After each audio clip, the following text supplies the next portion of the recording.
Hey guys, what's going on? It's Henry coming at you with a new video. Today we're going to be looking at the new Gear4 Battersea case for the S10e. I did get the black model here. It also comes in clear. You can get it off the Gear4 website, and Gear4 actually just got sold to Zag, so they're in the middle of integrating all of their inventory over to the Zag website, the same place where you can get those screen protectors. It will now be selling the D30 cases here. So the D30, the reason I went with the Battersea case over the other ones, and I'll link the other options in the description down below, is that this one does cover the back also. We'll compare it to the RhinoShield and the Mous Limitless 2.0 case in just a moment here, but this box does show the 16-foot drop protection, the slim design that lets you charge it through the case, and of course it covers the entire body of the phone, the lips fully around the edges here. So you'll see the matte finish here in just a moment. We'll go ahead and take a look at that. This is the same D30 material that they use inside NFL football helmets, motorcycle gear, industrial and military impact for impact protection. Of course, Gear4 is still doing the D30 electronic phone cases here. So the back here, you'll see how the case is built. D30 material inside the case, fully inside the case there. The TPU, which allows for the grippy, rubbery type of material, it should give you that peace of mind for the grip there. And polycarbonate back, so it's good for like impact. Let's go ahead and take a look at the case here by taking it out of the box.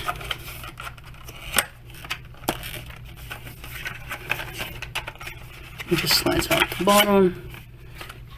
Just trash the box. Take this out. Trash that. Alright, so right away you do see the orange D30 material is fully encased in there.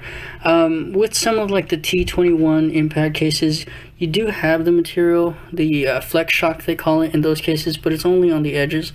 D30 here, fully around there. Just want to go ahead and show you guys the ridges here that do come from the back and also lead into the front.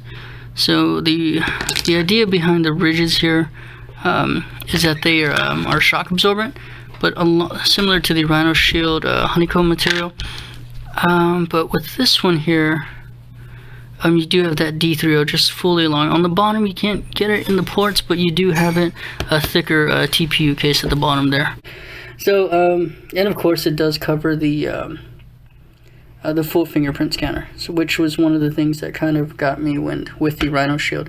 So you'll see the matte finish on the back with the ripple design, and then of course protected by D30 there. So let's go ahead and take a look at it and see how it compares with the other cases. And then of course the Mous Limitless also covers it here, which is one of the things I liked about the Mous Limitless 2.0. The only thing I didn't like about the Mous is that the AirShot technology is only on the edges, and then they have the dip here in the middle, which raises along the edges, which is fine because you do get the protection when it's covered. But if it were to fall on a sidewalk, you don't get that middle ground. D30 here does cover not only the edges, but it's the edge of the screen protector, but it also covers the edges fully above.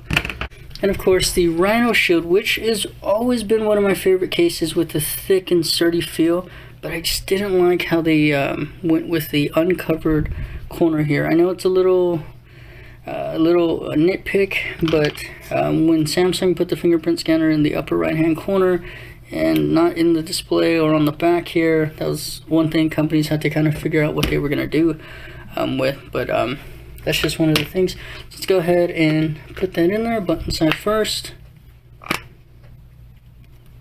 And right now I do have the white stone dome glass here. You see the little ridge here, but it does cover it all along the edges there. So I do feel like with this case it's going to give you more protection. When you drop it on its back, the D30, I feel like it's going to be there to cover. The Mous was a solid one as well. I do love the AirShot technology. I love the feel of the back and the way that it's so smooth. This one does give you a little more texture, so it does feel like you're actually holding something.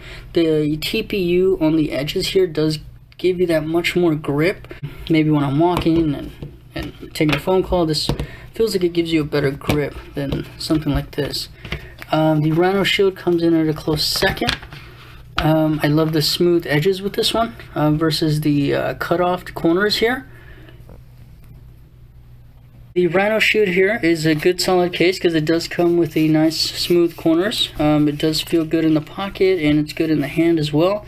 The only thing is that that annoying, even when you're trying to reach for the fingerprint scanner, it does get kind of annoying. But solid. Ultimately, my initial impressions of the Gear4 Battersea D30 case is solid grip, solid protection. It seems like I'll actually be going on vacation soon. So I'll probably take this one here with me, and I'll test that out here. Ultimately, seeing if this case will hold up. So if you guys have any questions about any of these cases lately that we've been looking at here, do hit me up. Guys, I want to thank you so much. I've been getting a lot of comments and a lot of subscribers. Thank you guys for joining the channel here. Do go ahead and like the video, subscribe if you want to keep seeing more. It definitely encourages me to keep going. Thanks for watching. Y'all take care. Bye.